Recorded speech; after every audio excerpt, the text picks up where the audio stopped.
This voice from பிரிஞ்ச் குருமா. நம்ம சேனலை ஃபஸ்ட் டைமாக பார்க்குறீங்கன்னா சப்ஸ்கிரைப் பண்ணிட்டு பாருங்கள். ஸோ இந்த டிஸ்கஷனுக்கான பிளாக் எதை பற்றி பார்த்தீங்கன்னா, ஆல்ரெடி நம்ம சேனலில் வீடியோ போட்டிருப்போம்.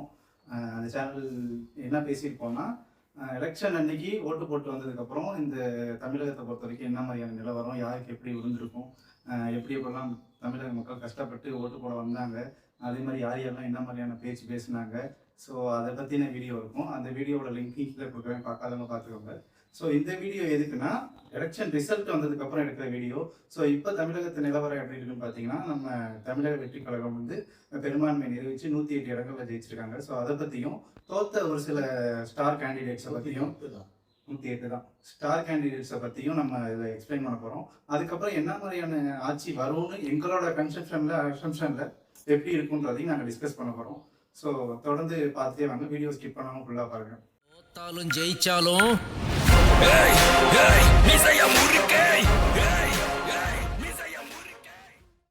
நான் வந்து ஃபர்ஸ்ட் விஜய்க்கு வந்து நான் என்ன நினைச்சேன்,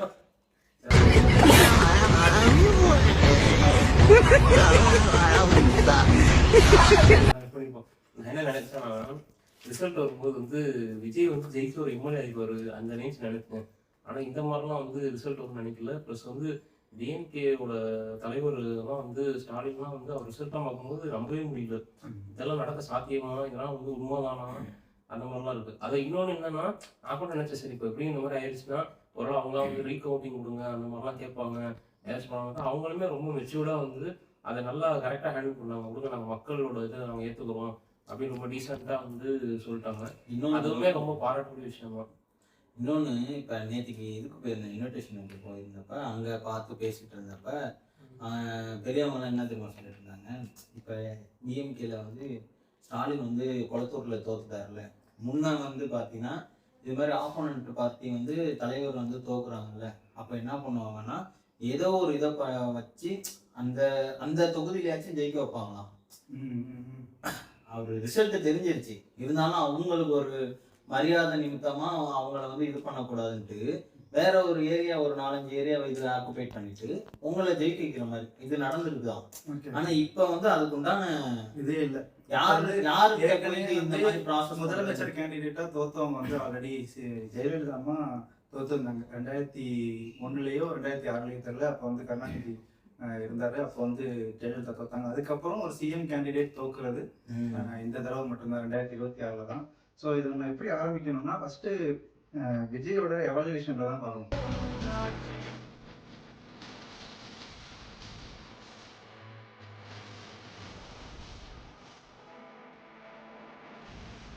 ஸோ ஒரு நடிகர் கட்சி ஆரம்பிக்க முடியுமான்ற கொஸ்டின் ஆரம்பிச்சு, ஒருத்தர்னால இவ்வளோ பெரிய கட்சியை உருவாக்க முடியுமா, அது போக 10 சீட்டாவது ஜெயிக்க முடியுமா அந்த கொஸ்டின். ரெண்டாவது வந்து 234 தொகுதியிலையும் அவங்க கேண்டிடேட் நிப்பாட்ட முடியுமா அந்த கொஸ்டின். அதுக்குமே அவர் பதில் 233ல கொடுத்துட்டாரு. எடப்பாடியில் மட்டும் நிப்பாட்ட முடியல. அதுலேயுமே சுயேட்சையா டிவி சின்னத்தில் நின்னவருக்கு இவர் ஆதரவு கொடுத்துருக்காங்க. அதுக்கப்புறம் பார்த்தீங்கன்னா, இப்போ 10 சீட்டு ஜெயிக்கலன்னா ஒரு சில ஸ்டேட்மெண்ட் வந்துச்சு, நான் அது பேசுறது இல்லை, நான் இன்ஸ்டாகிராம் ஐடியை லாக் பண்ணிக்கிறேன், இதை விட்டு போயிடுறேன், அரசியல் விட்டே போயிடுறேன், இஷ்டத்துக்கு ஆள் இறக்குறாரு, தேவையில்லாத பர்மிஷன் இல்லாமல் கேம்பெயின் வைக்கிறாரு, ரோட்டில் வந்து ரசிகர்கள் கூட்டம் தான் வருது, அவங்கெல்லாம் ரொம்ப ஓட்டு போட மாட்டாங்க இப்படின்னு பல அலிகேஷன், பல கிரிட்டிசிசம் வச்சாங்க. எல்லா கிரிட்டிசிசத்துக்கும் ஒரு இடத்துலையும் ஒரு ஸ்டேஜ்லையுமே அவர் பதிலடி கொடுத்துட்டு தான் இருக்காரு. இப்பயுமே என்ன கிரிட்டிசிசம் வைக்கிறாங்கன்னா, அவர் வந்துட்டாரு, நாங்கள் வந்து ஜெயிச்ச இடத்தோட தோத்த இடத்துல தான் நாங்கள் அதிகமாக வந்திருக்கோம் அப்படின்னு முட்டு கொடுக்குறாங்களே தவிர, நீங்கள் தோத்ததெல்லாம் ஒரு பெருமையாக பேசுவீங்கன்னு நாங்கள் எதிர்பார்க்கல. அப்படி பேசியிருந்தீங்கன்னா நீங்கள் என்னதான் ஜெயிச்சாலும் நாங்கள் தோத்துட்டு உங்களை எதிர்த்துருப்போம் நீங்கள் ஃபர்ஸ்டே பேசியிருக்கலாம். ஸோ இப்போ என்ன சொல்கிறீங்க, நாங்கள் தோத்துட்டு உங்களுக்கு எதிர்கட்சியாக நிற்கிறோம், எங்களோட எதிர்கட்சியோட பலத்தை நீங்கள் பார்ப்பீங்க அப்படின்றீங்க. ஓகே, ஃபேக்ட் தான், நீங்கள் எதிர்கட்சியோட பலத்தை காட்டுங்க. ஸோ ஆல்ரெடி நீங்கள் அக்செப்ட் பண்ணிருக்கலாம். ஒரு பேச்சுக்கு நான் சொல்கிறேனே, நீங்கள் வந்து அவர் ஜெயிக்க மாட்டார். ஒருவேளை நீங்கள் இப்படி சொல்லியிருக்கலாம், அவர் ஜெயிச்சு வந்துருவாரு அப்படி சொல்லியிருந்தா கூட அவர் தோத்துருப்பாரு என்னவோ. ஸோ இதெல்லாம் வந்து ஒரு அதுவும் இல்லாமல் எவ்வளோ அவருக்கு தடங்கள் கொடுத்தாங்க. ஒரு படத்தை வந்து காட்டக்கூடாது, டிவியில் பாட்டு போடக்கூடாது, இதெல்லாம் வந்து பண்ணாம விட்டுருந்தா மக்கள் அவங்க மறந்து ஓட்டு போட மாட்டாங்க. விசில் அடிக்க கூடாது, ஆனுவல் டேல வந்து கவர்மெண்ட் ஸ்கூல்ல ஆனுவல் டேல வந்து பாட்டு போடக்கூடாது, அதுதான் ஸ்டேடியம்ல வந்து விசில் யூஸ் பண்ணக்கூடாது. ஸோ இதெல்லாம் இருக்கு. அதே மாதிரி நிறைய பேர் வந்து அவர் பற்றி நெகட்டிவாக சொல்லிட்டு இருந்தாங்க. நிறைய பேர்கிட்ட வந்து பார்த்தாலே நமக்கு தெரியும் இவங்கெல்லாம் வந்து யார் எப்படி எதுக்காக இந்த மாதிரி பேசுறாங்கன்னு தெரியும். திடீர்னு வந்து எல்லாரும் இது பண்ணி பேசிட்டு இருந்தாங்க. பட் ஆனால் இதெல்லாம் கொஞ்சம் தவிர்த்து ஒரு மாதிரி இதுவாக போயிருக்கலாம். ஒரு நம்ம நிற்போம், மக்கள் வந்து இப்போ கொடுப்பாங்க, யாருக்கு வந்து இதுன்னு சொல்லி பார்ப்பாங்க அப்படின்னு சொல்லி ஒரு மாதிரி ஒரு ஆரோக்கியமான எலெக்ஷனாக போயிருந்துருக்கலாம். பட் ஆனால் ரிசல்ட் வந்து அப்படிதான் இருந்துச்சு. ரிசல்ட் பார்க்கும்போது எதிர்பார்க்கவே இல்லை இந்த மாதிரி ரிசல்ட்லாம் வரும்னு. நாங்கள் உண்மையாக நினச்சது வந்து விஜய் வந்து கொஞ்சம் இடத்துல ஜெயிப்பாரு அப்படின்னு தான் நினச்சோம். பட் இதெல்லாம் பார்க்கும்போது வந்து நமக்கு இந்த எலெக்ஷன் மேலே அவங்க அந்த இது மேலாம் ஒரு நல்ல மரியாதையும் நம்பிக்கையும் வருது. எல்லாமே வந்து ஓரளவுக்கு கரெக்டாக இது பண்ணுறாங்க அப்படின்னு. அடுத்ததாக பார்த்தீங்கன்னா இப்போ ஒரு அலிகேஷன் வச்சு கிரிட்டிசம் வச்சு பேசினவங்களாம் யாருன்னு பார்த்தீங்கன்னா முக்கியமான இடத்துல டிஎம்கே இருக்காங்க. அதுக்கடுத்து பார்த்தீங்கன்னா நம்ம அண்ணன் சீமானும் சாட்டை துறைமுருகனும் தரமாரியாக விமர்சிச்சாங்க. ஸோ இந்த கிளிப்பை கூட நான் போடுறேன், நீங்கள் அந்த கிளிப்பை பார்த்துட்டு வாங்க. திருச்சி கிழக்குலையும் தோற்கிறாரு, பெரம்பூர்லையும் தோற்கிறாரு, 2 தொகுதியும் தோற்கிறாரு, 234 தொகுதியிலும். இதுக்கடுத்து பார்த்தீங்கன்னா நம்ம ரங்கராஜ் பாண்டே வந்து சவாலே விட்டுருந்தாரு, அவரு ஒருத்தர். அதுக்கப்புறம் நிறைய திரையுலகம் சத்யராஜா இருக்கட்டும், சரத்குமாரா இருக்கட்டும், கமலஹாசன், ரஜினிகாந்த் எல்லாமே டிஎம்கேக்கு சப்போர்ட் பண்ற மாதிரியும் அதுக்கான ஆதரவு தெரிவித்த மாதிரி தான் அவங்க வீடியோ போட்டாங்க. அவங்க யாருமே வந்து என்ன சொல்றது, ஒரு நம்ம ஃபீல்ட்லேருந்து ஒருத்தவங்க வந்திருக்காங்க, அவங்களுக்கு நம்ம சப்போர்ட் பண்ணுவோம், இல்லை நியூட்ரலாக இருப்போம்னு கூட யாருமே இல்லை. அதுக்கடுத்து இந்த சின்ன சின்ன சில்லறைங்கெல்லாம் கூட சவுண்டு போட்டாங்க. யாருன்னா இந்த ஜோலி, இந்த லவுட் ஸ்பீக்கரு, அப்புறம் வடிவேலு, இவங்கெல்லாம் கூட சத்தம் போட்டாங்க. ஸோ இதெல்லாமே அவர் எல்லாத்தையும் சிம்பிளாக சொல்லணும்னா அவர் எதையுமே கண்டுக்கல. அவர் அன்னையிலேருந்து சொல்றது எல்லாமே டிவிகேக்கும் டிஎம்கேக்கும் தான் போட்டி அப்படின்னாரு. ஆக்சுவலாக அது கிடையாது. இப்போ என்னன்னா அவர் தனி இடத்துக்கு போயிட்டாரு. இப்போ போட்டியே டிஎம்கேக்கும் ஏடிஎம்கேக்குன்ற மாதிரி ஆயிடுச்சு. ஏன்னா அந்த மாதிரியான ஒரு ரிசல்ட்டை தான் கொடுத்துருக்கு. இப்போ டிவிகே ஜெயிச்சது 108 இடம், தனியாக டிஎம்கேவும் ஏடிஎம்கேவும் ஜெயிச்சது 108 இடம் கூட இல்லை, அதுக்கு கம்மியாக தான் ஜெயிச்சிருக்காங்க. அட வெக்கம் கட்டுவீங்களா, இதுக்கு எதுக்குடா வெள்ளையங்கிலி மாலை? ஸோ ரெண்டாவது இடத்துக்கு தான் அவங்க 2 பேரும் போட்டி போட்டாங்க. யாரு ரெண்டாவது இடம் சொல்லி எதிர்கட்சி யாருன்ட்டு. மற்றபடி வந்து இவங்க வந்து ஒரு வேற லெவலுக்கு போயிட்டாங்க. இப்போ வந்து நம்ம தொகுதி வாரியாக பார்த்தோம்னா சென்னையில் பொறுத்த வரைக்கும் 16க்கு 16ன்னு ஒரு 3 ரவுண்ட் 4 ரவுண்ட் வரைக்கும் இருந்துச்சு. ஸோ கடைசியாக முடிவில் வந்து நம்ம உதயும் சேகர் பாபு துறைமுகத்துலையும் ஜெயிச்சிருக்காரு. ஸோ இது தவிர்த்து மற்ற 16ல் 14 இடம் வந்து நம்ம டிவிக்கே தான் ஜெயிச்சிருக்காங்க. அதே மாதிரி மதுரையை எடுத்துக்கிட்டிங்கன்னா திருமங்கலத்துலையும் மேலூர்லையும் மட்டும்தான் வேற ஆளுங்க ஜெயிச்சிருக்காங்க. இதுலையுமே திராவிகா தான் ஜெயிச்சிருக்கு. கோவை பொறுத்த வரைக்கும் 6 இடத்துல ஜெயிச்சிருக்காங்க. வடக்கு தெற்கு எல்லா இடத்துலையும் ஜெயிச்சிருக்காங்க. இதில் டவுட்ஃபுல்லான விஷயம் என்னன்னா நம்ம கரூர் கேண்டிடேட் வந்து அங்கே நிப்பாட்டி இருந்தாங்க, அவர் அங்கே ஜெயிச்சிருக்காரு. ஸோ இது வந்து ஒரு டவுட்ஃபுல்லான விஷயம். நெல்லையில் பார்த்துட்டிங்கன்னா 4 ஜெயிச்சிட்டாரு, 1 மட்டும் தான் மிஸ் ஆயிருக்கு. கடலூரில் பார்த்தீங்கன்னா அவர் 1 மட்டும் தான் ஜெயிச்சிருக்காரு. அந்த கடலூர் தொகுதியில் மட்டும் தான் ஜெயிச்சிருக்காரு. சரௌண்டிங்கில் குறிஞ்சிப்பாடி, நெய்வேலி, சிதம்பரம் இந்த இடத்துல எல்லாமே அவருக்கு மிஸ் ஆயிருக்கு. திருச்சியை பார்த்துட்டிங்கன்னா திருச்சியில் பெரும்பான்மை வந்து நேருக்கும் அன்பில் மகேஷுக்கும் இருந்துச்சு. ஆனால் அன்பில் மகேஷ் இங்கே தோத்துருக்காரு, நேரு ஜெயிச்சிருக்காரு. அது இல்லாமல் நம்ம தனலட்சுமி சீனிவாசனோட ரிலேட்டிவான மணச்சனூர் தொகுதியில் இருக்க கதிரவன் ஜெயிச்சிருக்காரு. அவருமே கொஞ்சம் டவுட்ஃபுல்லாக தான் ஜெயிச்சாரு, ஆனால் ஜெயிச்சிட்டாங்க. இங்கே வந்து 2 கேண்டிடேட் வந்து டிஎம்கே, மற்ற 7 பேருமே இங்கே வந்து ஜெயிச்சிட்டாங்க. நவல்பட்டு விஜயா இருக்கட்டும், ரமேஷா இருக்கட்டும், அப்புறம் இன்னும் 4-5 கேண்டிடேட் வந்து நல்ல பேர் சொல்கிற கேண்டிடேட் ஜெயிச்சிருக்காங்க. இதில் பார்க்கக்கூடிய விஷயம் என்னன்னா இவங்க எல்லாமே புதுசுன்னு சொல்கிறாங்க. இப்போ ரமேஷ்லாம் பார்த்தீங்கன்னா அவங்க மக்கள் நலப்பணி திட்டத்துலேருந்து 8-9 வருஷமாக இருக்காரு. நவல்பட்டு விஜயன்றவர் வந்து டிஎம்கேல மகேஷுக்கு கீழே 10-15 வருஷமா வேலை பார்த்துருக்காரு. அங்கே சரியான அங்கீகாரம் கிடைக்காதனால இங்கே வந்து ஜெயிச்சிருக்காங்க. அதே மாதிரி கிழக்கில் வந்து விஜய் ஜெயிச்சிருக்காரு. இதெல்லாம் நடந்திருக்கு. தூத்துக்குடியை பொறுத்த வரைக்கும் தூத்துக்குடியில் தான் அவங்களோட ஃபஸ்ட்டு வெற்றியே ரிஜிஸ்டர் பண்ணாரு நடிகர் ஸ்ரீநாத்.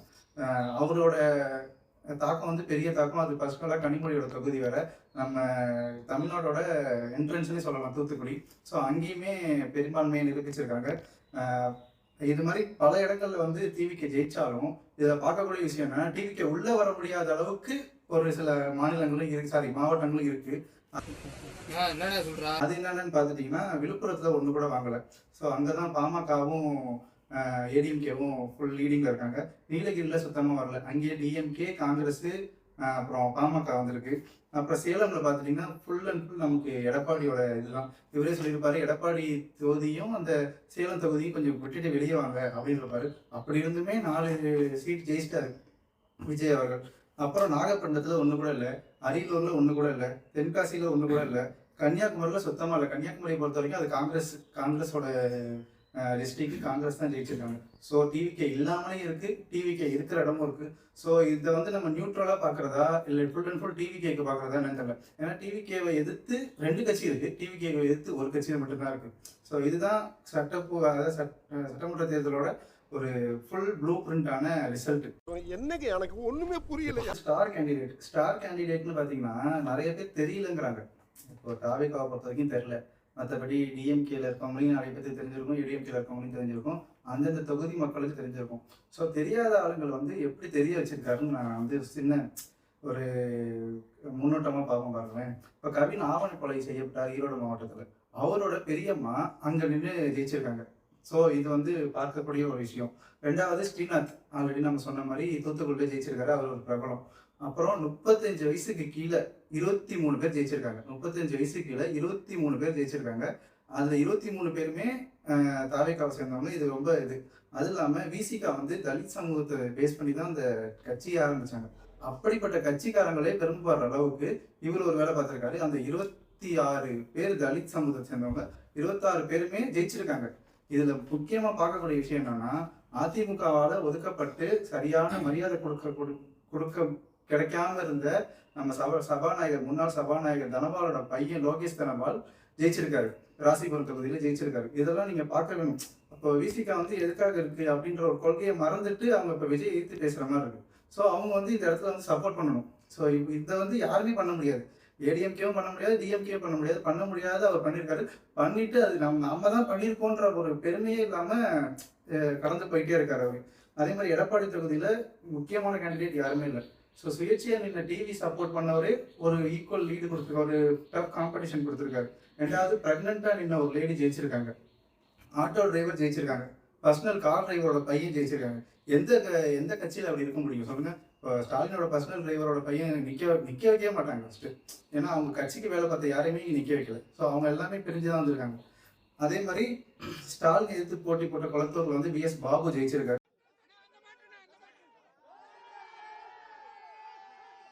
ஒரு மாற்றுத்திறனாளி விஜய் பேரை வச்சு ஜெயிச்சிருக்காங்க. இவங்க எல்லாமே இப்போ ஸ்டார் கேண்டிடேட் ஆயிருக்காங்க. அதே மாதிரி மென்டல், இவருக்கு மனநல பாதிக்கப்பட்டிருக்குன்னு சொன்னவர் காரைக்குடி தொகுதியில் பிரபு, நம்ம சீமானண்ணனை வந்து டெபாசிட் கூட வாங்க முடியாத அளவுக்கு பெரும்பான்மையை நிரூபிச்சு ஜெயிச்சிருக்காங்க. அடுத்து பிரேமலதா ஜெயிச்சிருக்காங்க. நம்ம வந்து சௌமியா அன்புமணி ஜெயிச்சிருக்காங்க தருமபுரியில். இந்த மாதிரி நிறைய இடத்துல நிறைய பேர் ஜெயிச்சிருக்காங்க. இது எல்லாமே ஜெயிச்ச ஸ்டார் கேண்டிடேட்டு. அதே மாதிரி மன்னார்குடின்னு எடுத்துக்கிட்டிங்கன்னா அங்கே வந்து திமுக கோட்டை, அது என்ன திருவாரூர் டிஸ்ட்ரிக்ட் ஃபுல்லாக திமுக சொல்லும்போது அங்கே அமமுக அவங்களோட ஸ்டாண்டை காட்டியிருக்காங்க, தினகரன் கட்சி சார்ந்தவங்க. அடுத்து வந்து நம்ம இது வாணியம்பாடியில் பார்த்தீங்கன்னா ஐஎம்எம்புல்னு ஒரு முஸ்லீம் தலைவர் வந்து ஜெயிச்சிருக்காரு, முஸ்தபான்னு. இந்த மாதிரி நிறைய இடத்துல விராலிமலையில் வந்து விஜயபாஸ்கர் ஜெயிச்சிருக்காரு. நம்ம திருச்சி கிழக்கில் மேற்கில் வந்து இவர் ஜெயிச்சிருக்காரு, கே நேரு. ஸோ இந்த மாதிரி ஸ்டார் கேண்டிடேட் நிறைய பேர் ஜெயிச்சிருக்காங்க. ஸோ இதன் அடிப்படையில் கடைசியாக நம்ம வந்து பார்த்தோம்னா நம்ம விஜயும் ஜெயிச்சிருக்காரு, அப்புறம் புஷி ஆனந்த், நம்ம ஆதவ் அர்ஜுனா, ராஜ்மோகன், இவங்க நிப்பாட்டின எல்லாருமே ஓரளவு தெரிஞ்சிருச்சு. இப்போ ஸ்டார்டிங்ல என்ன சொன்னாங்க, உங்களுக்கு கேண்டிடேட் யாரும் தெரியாது, 234 தொகுதி யாருன்னு தெரியாது, எப்படி நிப்பாட்டுவீங்க. ஸோ இவ்வளோ இது இருக்கு. இந்த 108மே இது கீழே அடங்கிடும். நான் சொன்ன கவுன்சிலாம் நீங்கள் வச்சு பார்த்தீங்கன்னா அவர் ஜெயிச்ச 108 அடங்கிடும். 108க்கு அப்பாற்பட்டு அவங்க தோத்துருக்காங்கல்ல, அது எல்லாமே ஒரு என்ன சொல்ற 4000 5000. இப்போ குளத்தூர் தொகுதியில் வந்து ஸ்டாலின் அவர் தோத்துருக்காரு. 8000 ரூபா டோக்கன் தரேன்னு சொன்னவரையே 8000 ஓட்டு வித்தியாசத்தை தோக்கடிச்சிட்டீங்க.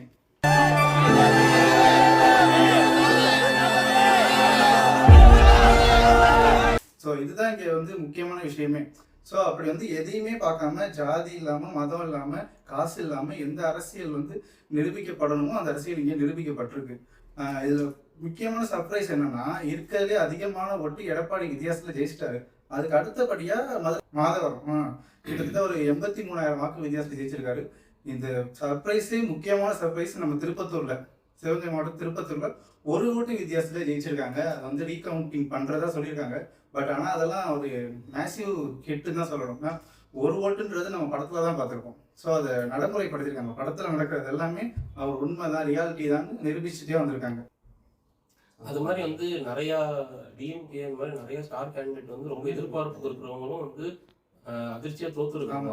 அதுவுமே வந்து நிறைய பேர் இவங்களாம் வந்து கன்ஃபார்மாக ஜெயிப்பாங்கன்னு நினைச்சோம். நிறைய பேர் அவங்க உங்களுக்கே தெரியும் அவங்க யாருன்ட்டு. அந்த மாதிரி இப்போ வந்து நிறைய பேர் வந்து இப்போ அமைச்சர்கள் இவர் சொன்ன மாதிரி ஸ்டார் கேண்டிடேட் அமைச்சர்கள்லாம் தோத்துருக்காங்கன்னா அது ஏடிஎம்கேலும் தோத்துருக்காங்க, டிஎம்கேலும் தோத்துருக்காங்க. ஆமா. அதுல வந்து 31 டிஎம்கே மினிஸ்டர்ஸ்ல 14 பேர் தோத்துருக்காங்க. யார் யாருன்னு பார்த்தீங்கன்னா பேர் சொல்ற மாதிரி துரைமுருகன், மா சுப்பிரமணியம், முத்துசாமி, அப்புறம் வந்து ஆவடி நாசரு, பழனிவேல் தியாகராஜன், மதுரையில் வந்து அவர் சுந்தர்சியோட எடுத்து போட்டி போட்டார். அங்கேயும் தாவேக்கா தான் ஜெயிச்சிருக்கு. ராஜேந்திரன், டிஆர்பி ராஜா வந்து மன்னார்கள் அவர் தோத்துருக்காரு. கீதா ஜீவன், மூர்த்தி, நம்ம மகேஷ், அன்பில் மகேஷ் பொய்யாமொழி, மகேந்திரன், சாமிநாதன், தமிழிசை, சுந்தர்சி, கருணாசு. அப்புறம் நீங்க ஏடிஎம்கேல பாத்தீங்கன்னா ஆர்பி உதயகுமார், செல்லூர் ராஜு, திண்டுக்கல் சீனிவாசன், ஜெயக்குமார், வளர்மதி, இப்படி நிறைய பேர் வந்து ஸ்டார் கேண்டிடேட்டா ஜெயிக்கணும், ஜெயிச்சிருவாங்கன்னு நினைச்சவங்க எல்லாமே தோத்துருக்காங்க. ஸோ இதுவுமே ஒரு பேச முடியாத ஒரு பின்னடைவு தான், சொல்ல முடியாத ஒரு பின்னடைவு தான் ரெண்டு கட்சிக்குமே சரி. ஸோ இங்க எப்படி முகம் தெரியாதவங்க எல்லாம் ஜெயிச்சுட்டாங்கன்னு ஒரு சந்தோஷம், அதே மாதிரி முகம் தெரிஞ்சவங்களும் தோத்துருக்காங்க. இந்த 50% எடுத்தீங்கன்னா இந்த 50% நீங்க அக்செப்ட் பண்ணி தான் ஆகணும். ஸோ இப்போ வந்து நம்ம நாம் தமிழர் கட்சிக்கு வருவோம். இந்த தேர்தல் காலத்துல எங்களை எவனாலையும் எதிர்கொள்ள முடியாது, அந்த எவனாலையும் எதிர்கொள்ள முடியாது. நாங்க ருத்ர தாண்டம் ஆடம் காத்திருக்கோம். இது வரைக்கும் சிவதாண்டத்தை பார்த்திருப்பீங்க, சீமான் தாண்டவத்தை இந்த தேர்தலை பார்க்க போறீங்க. அலங்கார பந்தலிலே அழகாக. ஸோ நாம் தமிழர் கட்சியை பொறுத்த வரைக்கும் அவங்களோட ஐடியாலஜி, அவங்களோட விஷனு, அவங்களோட பவர் எல்லாமே சூப்பர். ஸோ அவங்கள்ட்ட இருக்க ரெண்டே டிராபேக் என்னன்னா, நான் பார்த்த வரைக்கும் ரீசெண்ட் டைம்ல ஒரு 6 மந்த்தாவே போன வீடியோலையும் பேசியிருப்போம், இந்த வீடியோலையும் பேசியிருப்போம், சாட்டை துறைமுருகன் எந்த இடத்துலையுமே நிக்கல. அவர் ஜஸ்ட் கேம்பெயின் தான் பண்ணாரு, கட்சியை வந்து மேம்படுத்தினாரு. அதை மட்டும் அவர் பண்ணியிருந்தாருன்னா கண்டிப்பா போனதுல 8% வாங்கினவங்க இந்த பர்சன்டேஜ் 12, 15 எக்ஸ்ட்ரா போயிருக்கும். அட்லீஸ்ட் 8.5 வந்திருக்கும். இப்போ 3% கீழே இறங்கியிருக்குன்னா அவர் வந்து எவ்வளோக்கு எவ்வளோ தரக்குறைவாக பேச முடியுமோ அவ்வளோக்கு எவ்வளோ தரக்குறைவாக பேசிட்டாங்க. மரியாதை நிமித்தமாக நம்ம அதை எதையுமே இங்கே சொல்கிறது கிடையாது. தேவையில்லாத சவால் விட்டாங்க, இங்கேயும் தோக்குறாரு, அங்கேயும் தோக்குறாரு, இதையும் வாங்க முடியாது, அதையும் வாங்க முடியாது, யாரையுமே யாருன்னு சொல்ல முடியாது, நாங்கள் ஆனால் அப்படி கிடையாதுன்னு சொல்லி நீங்கள் வந்து உங்களோட கட்சியை நீங்கள் எவ்வளோ வேணால் பில்டப் பண்ணலாம். ஆனால் அடுத்த கட்சியை வந்து தரக்குறைவாக பண்ணுறது ரொம்ப தப்பு. அதனாலேயே அவங்களுக்கு ஓட்டு குறைஞ்சிச்சுன்னு என்னோட கருத்து. அடுத்து வந்து நம்ம உதயநாட்டை வருவோம்.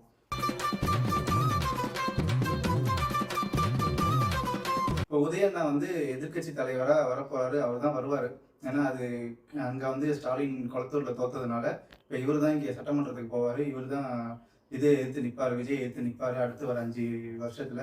ஸோ கொளத்தூரில் அவர் தோத்ததுக்கும் இவர் சேப்பாக்கத்தில் ஜெயிச்சதுக்கும் ரொம்ப பெரிய எதிர்பார்ப்பு இருக்குது. ஏன்னா ஃபஸ்ட்டு ஒரு 5 வருஷம் மட்டும்தான் ஸ்டாலின் கையில் இருந்திருக்கு. ஏன்னா அதுக்கு முன்னாடி வரைக்கும் கலைஞர் இருந்தார். இந்த 5 வருஷம் அவர்கிட்ட இருந்திருக்கு. அடுத்த 5 வருஷமா அவர் கையில் இல்லை.